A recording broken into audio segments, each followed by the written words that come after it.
أعوذ بالله من الشيطان الرجيم.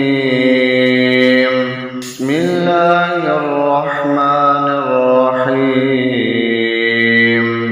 إذا زلزلت الأرض زلزالها وأخرجت الأرض أثقالها وقال الإنسان ما لها يومئذ تحدث أخبارها بأن ربك أوحى لها يومئذ يصدر الناس أشتاتا ليروا أعمالهم فمن يعمل مثقال ذرة خيرا يره ومن يعمل مثقال ذرة شرا